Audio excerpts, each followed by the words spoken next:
Minister of health and medical cabinet of Telangana మన health minister గారు శ్రీ దామోదర్ రాజనరసింహ గారికి కూడా హార్దిక స్వాగతం అండి. ఇవాళ ఈ కార్యక్రమానికి మీరు విచ్చేసినందుకు మాకు చాలా చాలా సంతోషంగా ఉంది. Hearty welcome sir.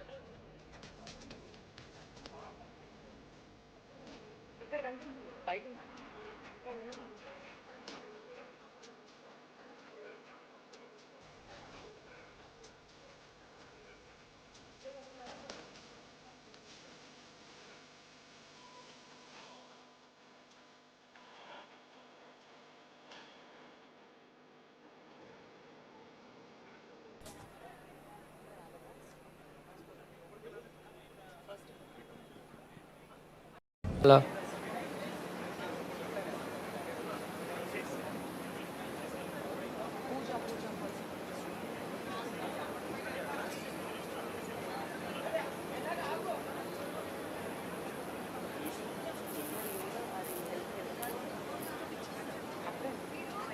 ఫస్ట్ పూజలో పార్టిసిపేట్ చేయమని చెప్పండి.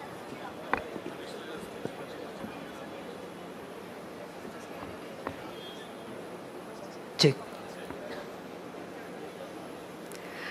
ఫోటోగ్రఫర్స్ అందరినీ కూడా అక్కడి నుంచి క్లియర్ చేయవలసిందిగా రిక్వెస్ట్ చేస్తున్నామండి. చిరంజీవి గారిని అండ్ అలానే మన హెల్త్ మినిస్టర్ గారిని కూడా అక్కడ పూజలో పార్టిసిపేట్ చేస్తే ఆ తర్వాత వేదిక మీద మనం కార్యక్రమాన్ని మొదలు పెట్టేసుకోవచ్చు.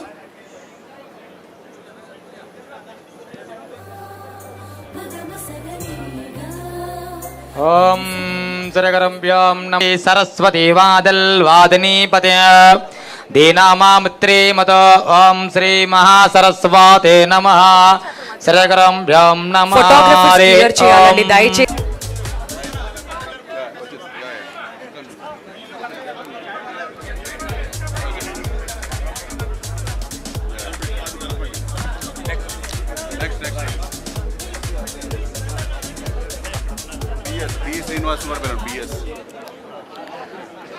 నెక్స్ట్ యూట్యూబర్స్ నుంచి బి శ్రీనివాస్ గారు, ఇన్ఫినీ ఫీడ్, పూల చొక్క, బి శ్రీనివాస్ గారు వన్స్ అగైన్, నవీన్ నాయక్ గారు, లక్ష్మణ్ తేకుమూడి గారు అండ్ వినయ్ గారు requesting your presence on the dais అండి.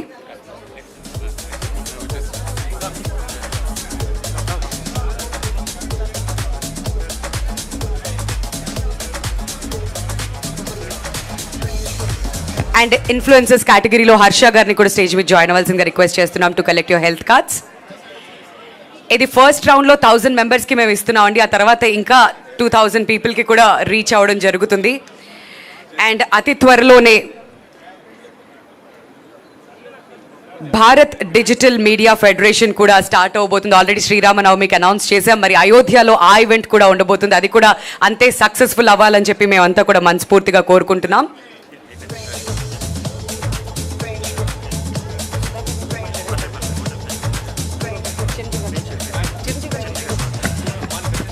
All right, so thank you so much అండి. అండ్ ఇప్పుడు మనం అందరం ఎంతగానో ఎదురు చూస్తున్నటువంటి చిరంజీవి గారిని మాట్లాడవలసిందిగా కోరుతున్నాం.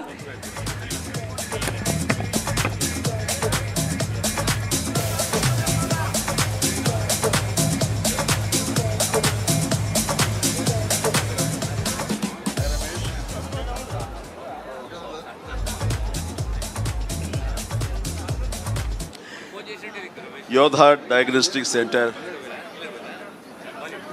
ఈ ప్రారంభోత్సవానికి విచ్చేసినటువంటి మంత్రివర్యులు, నా మిత్రులు, నా శ్రేయోభిలాషి దామోదర్ రాజనరసింహ గారికి, అలాగే వేదిక మీద ఉన్న ఇతర పెద్దలకు, అలాగే నా తమ్ముడు కంచర్ల సుధాకర్ ఈ రోజున ఇంత పెద్ద ఎత్తున తన మరో బ్రాంచ్ని ఇక్కడ మాదాపూర్లో ఓపెన్ చేయడం అనేది చాలా సంతోషం, చాలా శుభపరిణామం. తన ఐడియాలజీ నాకు తెలుసు. ఎందుకంటే ఇలాంటి పరీక్షలు అనేవి పేదవాళ్ళకి మధ్యతరగతి వాళ్ళకు కూడా అందుబాటులో ఉండాలి. అదే విషయం ఇందాక రాజనరసింహ గారు అడుగుతున్నారు. ఇది వాళ్ళకి అందుబాటులో ఉంటేనే దీని ప్రయోజకత్వం, దీని యొక్క అల్టిమేట్ ఎయిమ్ అది. దానికి రీచ్ అయ్యేలా నువ్వు ప్రయత్నాలు చేయాలంటే దానికి సమాధానం సుధాకర్ ఏం చెప్పలేకపోయాడు. అలాగే సార్ అంటూ నేను చెప్తున్నాను, లాస్ట్ టైం అమీర్పేటలో ఇలాంటి డయాగ్నోస్టిక్ సెంటర్ ఓపెన్ అయిన సందర్భంగా నాకు అప్పటికప్పుడు అనిపించింది, మా సినిమా కళాకారులు కార్మికులు ఎంతోమంది ఉన్నారు, వాళ్ళందరూ ఏ రోజుకు ఆ రోజు ఉపాధి, ఆ రోజు వాళ్ళ పబ్బం గడుపుకోవాల్సిన పరిస్థితి. అలాంటి వాళ్ళకి కూడా ఇలాంటి అవసరాలు ఎంతో ఉంటుంది, ముఖ్యంగా మెడికల్ ఎయిడ్.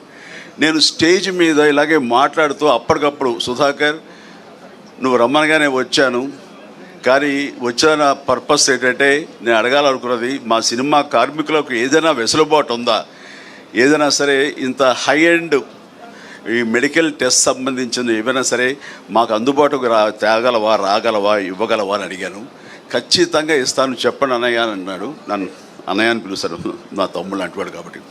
వెంటనే దాదాపుగా తన అన్న మాట ప్రకారం 14,000 మంది సినిమా కార్మికులకు చిరంజీవి చారిటబుల్ ట్రస్ట్ అండ్ యోధా డయాగ్నోస్టిక్ సెంటర్ సంయుక్తంగా కొన్ని కార్డులు ఇవ్వడం జరిగింది. అది 14,000 మంది కేవలం ఆ ఇష్యూ చేసిన మెంబర్స్కి మాత్రమే కాదు, వాళ్ళ ఫ్యామిలీ మెంబర్స్ కూడా ఆ వెసులుబాటు ఇవ్వగలిగాడు. అంటే దాదాపు 14,000 ఇంటూ 5 మంది, వాళ్ళ అమ్మ, నాన్న, భార్య, బిడ్డ అంతమందికి ఇచ్చేలాగా తను సమాయుత్తం అయ్యాడు. ఈరోజు కూడా ప్రతి కార్మికులు అంటారు, సార్ మీరు ఆ రోజున మాకు ఇప్పించబట్టి, అక్కడ మాకు ఆ వెల్కమింగ్ ఉండబట్టి, అక్కడ వెసులుబాటు మాకు ఉండబట్టి మాకు ఎంతో కలిసి వస్తుంది. ఎంఆర్ఐ చేయించాలంటే మాకు 15,000 నుంచి 18,000 దాకా అవుతుంది, మాకు 5-6 వేలలో అయిపోతుంది యోధా డయాగ్నోస్టిక్ సెంటర్కి వెళ్తే. ఇదంతా కలిపి ఆయన సుధాకర్ పెద్ద మనసు, అలాగే నా ప్రయత్నం ఇవన్నీ కూడా దోహదపడ్డాయని వాళ్ళు చాలా సంతోషిస్తున్నారు. దానికి తాము వంతు కృషిగా చేయటం అన్నది, సామాజిక స్పృహ ఉండటం అన్నది నాకు అతని పట్ల అపారమైనటువంటి గౌరవం ఉంది.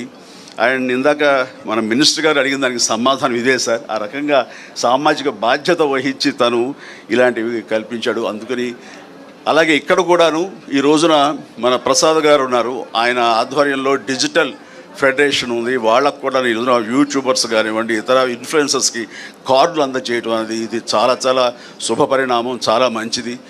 ఇలాంటివన్నీ కూడాను పేదలకు కూడా అందుబాటులో రావటం అనేది నేను మనస్ఫూర్తిగా హర్షిస్తూ ఇలాంటి సెంటర్స్ మరెన్నో చేయాలి. ఎందుకంటే అతనికి వ్యాపార దక్షత నా గురించి నాకు తెలుసు. అమెరికాలో తను ఎంతగా వ్యాపారం, తను బిజినెస్ మ్యాన్గా ఒక కార్పొరేట్గా అక్కడ ఉన్నాడో తెలుసు. కేవలం తను డబ్బు సంపాదన కోసం అయితే కనుక అమెరికా కంటే ఇక్కడేమి వయబిలిటీ కాదు.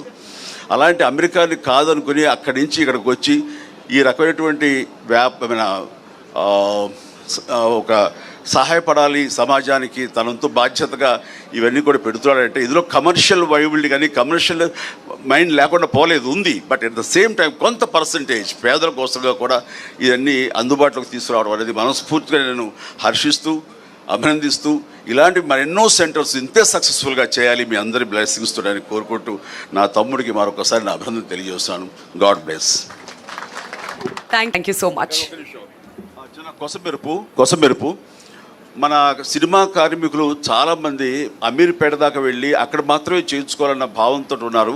ఈ రోజున సినిమా కార్మికులు ఉండేటటువంటి ఈ యొక్క మాదాపూర్ ఏరియాలో ఇక్కడ కూడా అదే కార్డ్స్ వాడుకుంటూ ఇక్కడ కూడా ఆ సౌలభ్యం పొందొచ్చు, ఆ సర్వీసెస్ పొందొచ్చు అని ఈ సందర్భంగా తెలియజేస్తాను. Thank you.